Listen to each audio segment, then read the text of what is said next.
2nd October 2024 আমি discuss কৰিম this few topics from the Assam Tribune the Hindu আৰু Indian express news paper আৰু লগতে দিস কাৰেণ্ট এফেয়াৰ্ছ আজিৰ যিখিনি কাৰেণ্ট এফেয়াৰ্ছ আৰু ভেৰি ইম্পৰ্টেণ্ট বিকজ আমাৰ ক্লাছিকেল লেংগুৱেজ হওক আমাৰ GI টেগ হওক ভালেখিনি নিউজ আছে which will be important for interview mains as well as the personality test প্ৰথম টপিক হ'ল ধ্ৰুপদী ভাষা ঘোষণা হোৱাৰ পথত অসমীয়া অসমৰ চিফ মিনিষ্টাৰ মুখ্যমন্ত্ৰীয়ে recently demanded recognition of Assamese as a classical language. Now, why the classical language? Because যিখিনি minimum condition or criteria আছে অসমীয়া সেইখিনি ফুলফিল কৰে যদি আমি চাওঁ there are many benefits also including international awards for significant contributors, establishment of a center of excellence for the study of language আৰু লগতে grants for professional chairs at the central university. এতিয়ালৈকে 6টা language Tamil 2004 সংস্কৃত 2005 Canada 2008 Telugu 2008 Malayalam 2013 আৰু Odia 2014 have been granted the classical language status in India.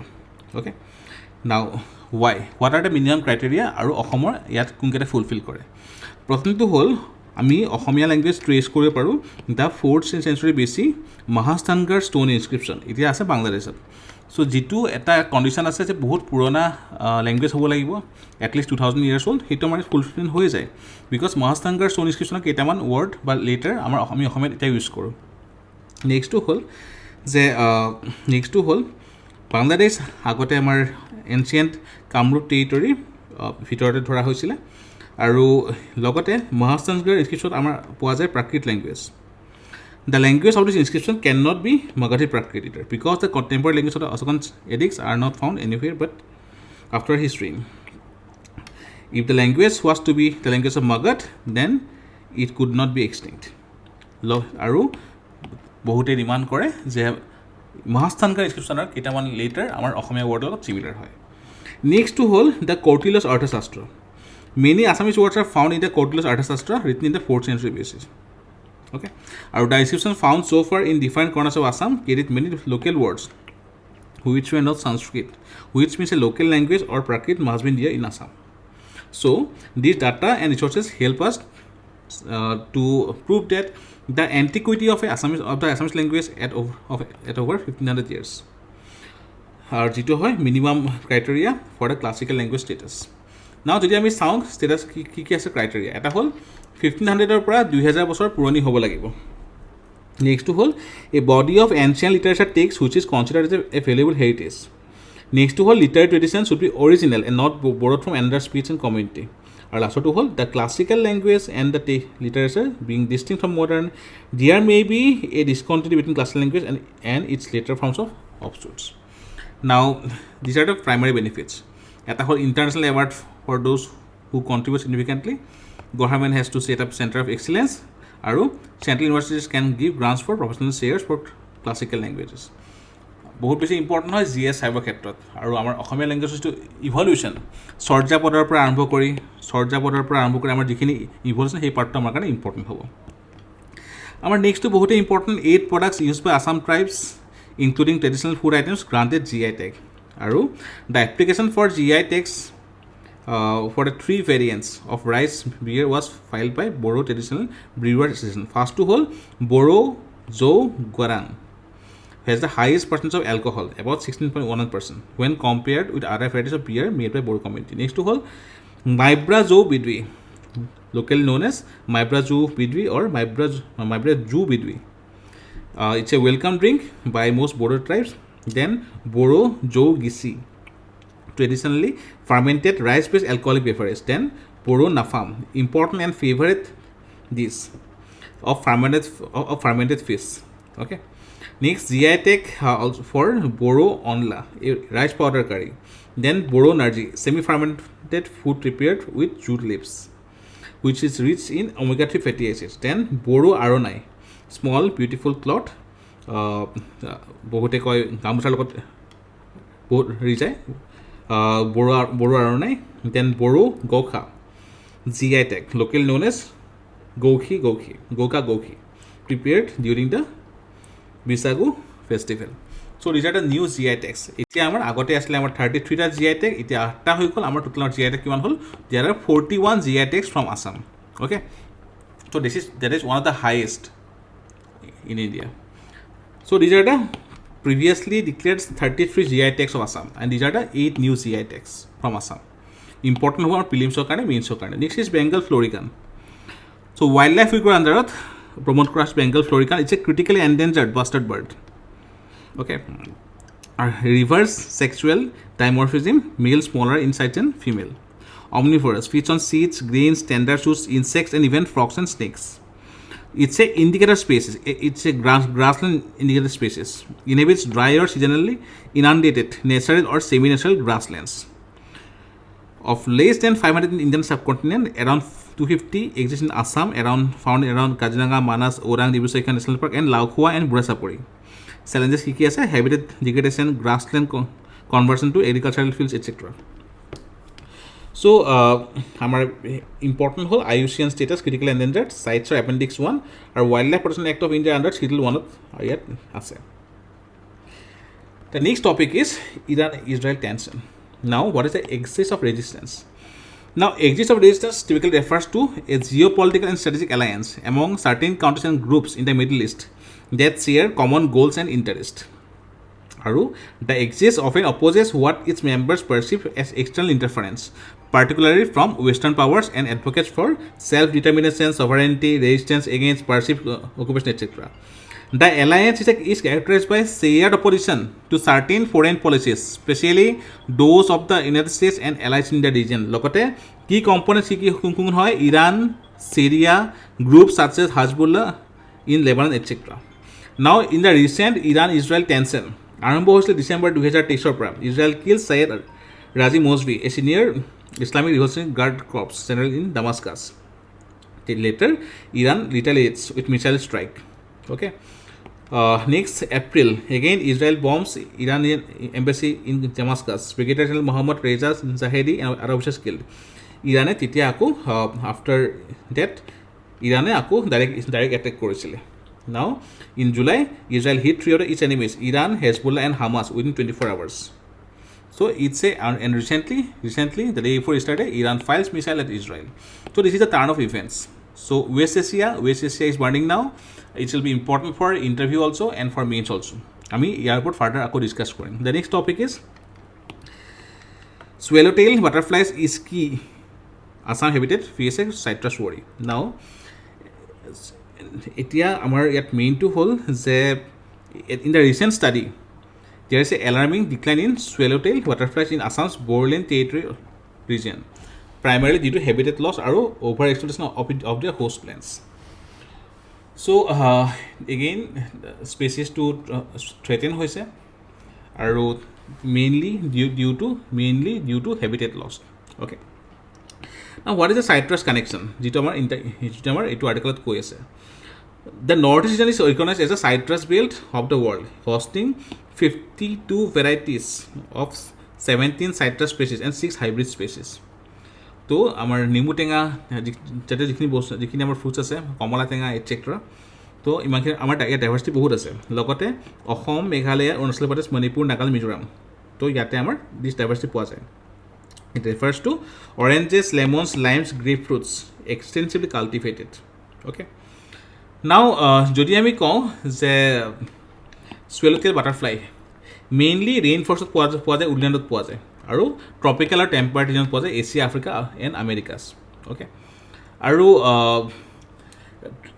Recently medicinal plants, host plants etcetera, then deforestation, illegal cattle farming, তাৰ পৰা ইয়াত আমাৰ issue create হৈছে. Okay.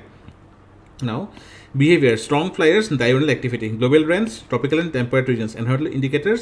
Butterflies serve as key indicators of environmental health. In fact, our kitab ekhon asle naam to hol The Silent Spring, which was asked in previously forest science exam, Silent Spring by Russell Curtin. Now, the northeastern region, particularly in Assam, is designated as a swallowtail red zone by IUCN. So, prelims karone important hob pare. Thik ase. Now, what is swallowtail conservation action plan? Okay, to protect and conserve endangered swallowtail species. Okay, আৰু ইয়াতে আমাৰ 12 swallowtail species in India are under federal protection, Schedule 1 of the Wildlife Act 1972. So আমাৰ এইখিনি important হ'ব পাৰে next exam কাৰণে. The next topic is NITI report on pandemic, preparing for the next pandemic, an economics of FEMA. Public Health Emergency Management Act for a robust legal framework. এইখিনি হ'ল recommendation. Empowered group of secretaries, strengthening disease surveillance, emergency vaccine bank, early warning and research network. And how? Way forward, কেনেকৈ আমি কৰিব পাৰোঁ address strengthen and legal institution framework. Okay, enact the FEMA. আমি আমাৰ যিখিনি warning system আছে সেইখিনি আমি ষ্ট্ৰং কৰিব লাগে আৰু লগতে আমাৰ we need to invest in healthcare infrastructure আৰু vaccine stockpiling. So the report is important. The next topic is river contribution Mount Everest. Nearby river contributes to the rise of Mount Everest. So ইয়াতে আমাৰ প্ৰথম টপিকটো আছিলে isostatic rebound. Now the reduction of landmass in the Arun River basin leads to isostatic rebound. Okay, where the Earth's crust rises due to diminished surface weight, akin to floating object adjusting when weight is moved. Now what is isostatic rebound? Isostatic rebound, also called post-glacial rebound or glacial isostasy, is a gradual rise of Earth's crust. When Earth's crust can rise after the removal of the heavy weight, such as ice sheets or eroded land masses. Impact to it affects the Himalayan peaks like Lhotse, Makalu, contributing to their elevation. Himalayan uplift. Everest has been rising due to collision of the Indian and Eurasian plates for 50 million years. The Arun River's erosion adds on extra boost to this process. Okay. Now importance. At a whole force, the Earth's crust behaves much like a floating object in a fluid.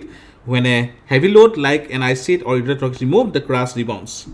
Geography, isostatic rebound is particularly significant in the areas once covered by massive ice sheets like Scandinavia, Canada, etc. Importance: helps maintain the height of mountains. And Arun River originates from Tibet Autonomous Region of China. It flows to Tibet and Nepal before joining Saptakosi River in Nepal, which later merges with Ganga. Tributaries: Barun River and Sankhua River in Nepal. In India, although Arun River doesn't directly flow into India, it indirectly influences the flow of rivers that contributes to the Ganga basin. So, prelims are kind of important, mains are kind of important, interview kind of important. The 10 years of Swachh Bharat Abhiyan. So, আমি ইয়াত কি acid কৰিলে এটা হ'ল open defecation free ODF by 2nd October 2019 all Indian states declared themselves ODF. Okay, ইয়াৰ বাহিৰে ODF plus. Okay, no open urination, not a single open urination. Next to ODF plus মানে কি হয় যিখিনি sludge management, waste management. Okay, then there is water plus.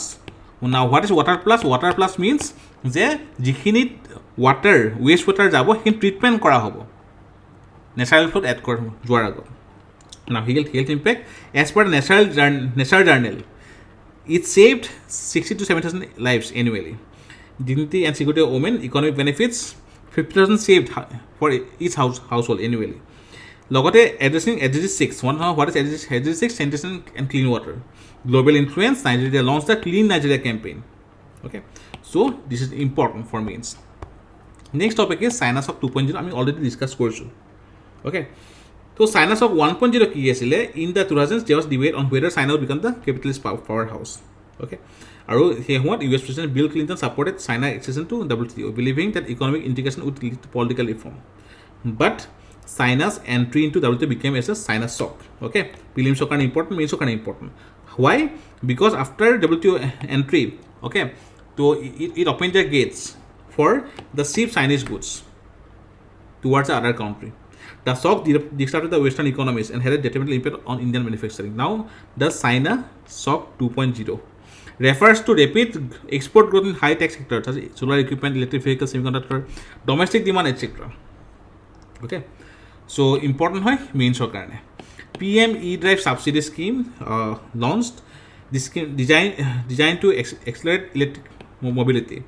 Budget of 10,900 crore over the next 2 years, replacing the FAME program. The scheme has no subsidies for electric cars and hybrid car contrary to expectations. It allocates the fund to incentivize the purchase of the 2-wheelers, 3-wheelers, e-ambulance, e-trucks and emerging electric vehicles. What is FAME? FAME means faster adoption and manufacturing of hybrid and electric vehicles in India. Government-backed initiative aimed at promoting the adoption and manufacturing of electric and hybrid vehicles. The next topic is ইয়াৰে যিখিনি benefit. কি benefit আছে? E-vouchers. Introduction of other authenticated e-vouchers for simplifying the process. E-ambulance, e-trucks and vehicle scrapping, public transport and e-bus, charging infrastructure আৰু upgraded testing infrastructure. Means of kind of important hobo. How temples run in India. Now, চাওক article 25ৰ পৰা 28 আমি জানো যে আমাৰ religious ৰাইটছৰ হয় যিখিনি আমাৰ as per the language given in the article যে প্ৰিভিয়াছ ৰাইটছখিনি আগতে ফুলফিল হ'ব লাগিব it some consider it as a secondary fundamental right Article 25 Clause 2 allows the government to regulate religious practice and institutions. Or states that regulating or restricting an economic, financial, political, and other secular activity which may be associated with religious practice and providing for social welfare and reform, or throwing open the Hindu religious institutions of a public character to all classes and sections of Hindu. Now, religious endowments are on the concurrent list. Okay. Legal provision: court have generally upheld the state's rights to regulate religious institutions. যেনেকৈ example Shirur Mutt judgement য'ত আমাৰ কি আহিছিলে the doctrine of essentiality okay Shirur Mutt judgement completely removing administrative rights from religious denominations violate article 26D of the Constitution. However, it also affirmed the state's general right to regulate the administration of religious or charitable institutions. Ratilal Gandhi judgment reaffirmed the right of religious bodies to manage affairs. It's a fundamental right. Clarified that this right cannot be taken away entirely. State can regulate the administration of trust properties via different law. Pannalal Banchilal Pitti judgment upheld the law abolishing hereditary or rights over the chairmanship. Okay. So, our ekini means so kind important. Last is the Prelims Factual news upon Prime Minister PM Isiba. Okay, Shigeru Isiba. Next, Center reconstitutes the Monetary Policy Committee.